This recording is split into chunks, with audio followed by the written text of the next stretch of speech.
I'm Michelle Yanachan, and this is Fast Track's Insider Guide with my top travel tips from around the world. Remember the silent skies above Europe 1 year ago? Iceland is making headlines in other ways today, 12 months on since Mount Eyjafjallajökull erupted and shut down air transport around the continent.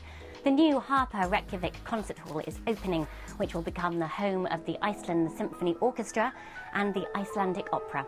The venue launches with the Reykjavik Arts Festival beginning on May 20th with theatre, dance and music. This is also a good time to visit because days are getting longer. Westlake around Hangzhou is one of the birthplaces of Chinese tea culture, and this time of year it becomes a frenzy of tea picking. Tea trees have been planted in these hills for nearly 2,000 years, and practices have barely changed here, with traditional picking techniques and manual frying of the leaves. Head to the village Meijiao with its neat plantations and ancient tea houses serving up prized Longjing tea. The landscape here, soft hills and misty lakes, has been an inspiration for much of the country's literature, art and religion. A replica of explorer James Cook's ship Endeavour is about to set sail, beginning a year-long journey around the coast of Australia. The circumnavigation organised by the Australian National Maritime Museum will part trace Cook's 1770 voyage, when he became the first to chart the east coast of the country. Crew will learn 18th century techniques, from navigating to climbing the mast. The toughest sailing conditions may be met on the Albany to Port Lincoln leg across the Great Australian Bight, which I'll be joining in January 2012. Well, I'm just back from feasting in Paris, where the new edition of the Michelin France Guide has been singling out good value restaurants, including Passage Saint-Comtois, tucked away down a covered alleyway, and which earned a record-breaking second star in under 2 years. It's a very small restaurant, we only have 20 seats. And also it's now the Passage des Panoramas. It's the oldest one in Paris. So it's like really Parisian area. That's what is interesting and fun. And a postscript to Paris, an exhibition of over 200 works by Edouard Manet runs from April 5th till July 3rd at the Musée d'Orsay. Called The Man Who Invented Modern Art, it explores the historical context of the time, the legacy of Romanticism and influence of the media. The New Orleans Jazz and Heritage Festival, or Jazz Fest, begins April 29th, which in spite of its name will also be a hub of blues, R&B, gospel, folk, Latin, rock, rap, country and bluegrass. Louisiana artists will appear beside big names from Bon Jovi to Jimmy Buffett to Miss Lauryn Hill. The 2011 festival will also be celebrating Haitian culture with musicians like Wyclef Jean and Tabou Combo. Good Creole and Cajun cooking is a key element of the festival, so you won't be going hungry for jambalaya, crawfish pie or fillet gumbo. And if it's a race you're after, coming up are two of the world's fastest. Horse lovers should head to Lexington in the USA for the Kentucky Derby on May 7th at the Churchill Downs racetrack. And quicker yet, the Monaco Grand Prix at the end of May becomes the home of glamour and speed.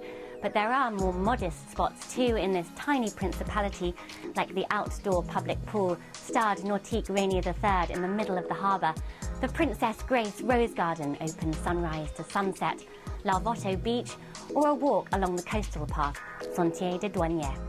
Take ear defenders against those revving engines. Thanks for checking in with my Insider Guide this month. Until next time, happy travelling. Thanks, Michelle.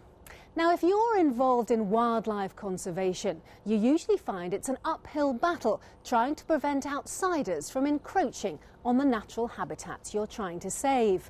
But few people spare a thought for the indigenous population who might suddenly find they're not welcome, despite the fact they've lived alongside that wildlife for countless generations. Vishva Samani has travelled to the forests of southwestern Uganda to meet the Batwa people, who once lived alongside the gorillas tourists now pay serious amounts of money to see.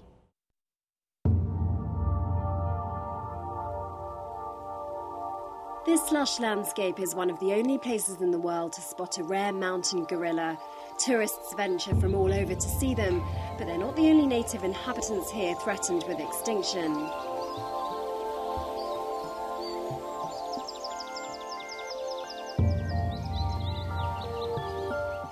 On the first side, I have Safari Mande.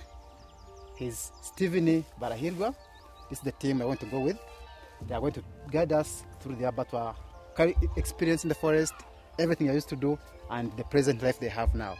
Stephen and Safari are Batwa pygmies, indigenous forest dwellers who were evicted in 1991 when their ancestral land became national parks for gorilla conservation. In an attempt to reconnect with the forest, which had been their home for thousands of years, the Batwa are now conducting guided walking tours to give an insight into their ancient and lost way of life. The trail has barely begun and Kanya Bikingi, one of our Batwa guides, stops and holds up a hand to call for silence.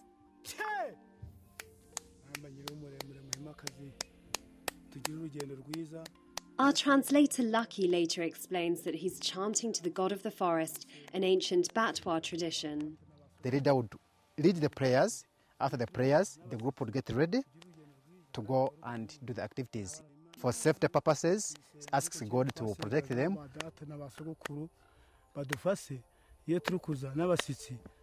As we delve deeper into the forest, we're once again stopped to be given a hunting demonstration.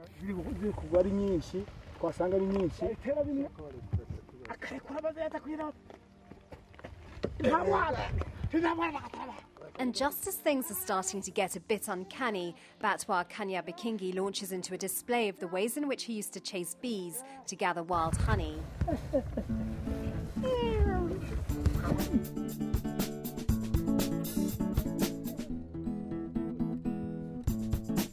Because the forest was very thick, Batwa people had to be very experienced, and it was not easy task to go and look for the bees. Like the forest is big, you have to run and you cannot specify this tree has honey in it. But because of the natural knowledge of the forest, which Batwa had, they would try and at least get something. As we continue along the walk, I'm shown plants that ward off evil spirits and leaves that lower blood pressure. Everything in nature seems to serve a useful purpose for the Batwa. So for them, he says they would use them to treat such diseases. We also sample some pre-hunting breakfast berries. Wow. Quite bitter. Yeah, sure. But it's edible. Yeah. We've just completed a fairly arduous 6-hour walk. We've battled with uphill slopes and relatively heavy rain, and now the Batwa team are guiding me into this cave. It's dark, damp and claustrophobic. I find it hard to believe that anyone could spend much time down here, but this is where the Batwa would retreat in times of danger. They would not stay in this cave permanently. In good times, they would be outside the cave with their husbands and the children as families. But this one was a shelter, most especially when there is time of war. The fascinating journey ends with a surprise. A Batwa family emerges from the depths of the cave.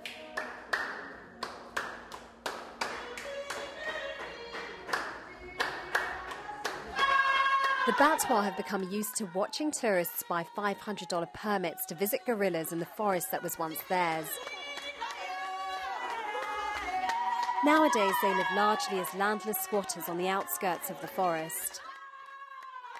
So it's hoped this walking tour will attract more visitors to experience the Ugandan forest through the eyes of its less well-known former inhabitants.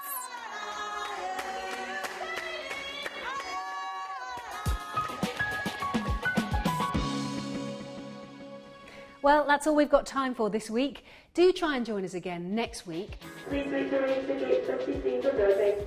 When Rajan will be asking whether the era of low-cost travel is really over. In the meantime, don't forget to log on to our website at bbc.com/fasttrack. And for other travel ideas, check out bbc.com/travel, where you can read all about Tahiti's jungle, waterfalls and valleys. And if you are travelling abroad soon, you might be interested to know that Click on BBC World News this weekend is investigating whether roaming charges can be justified. Well, it certainly looks as though consumers are being ripped off, and I haven't had anybody give me a good explanation yet as to why they are not. So until next time, from me, Fiona Foster, and the rest of the Fast Track team, bye-bye.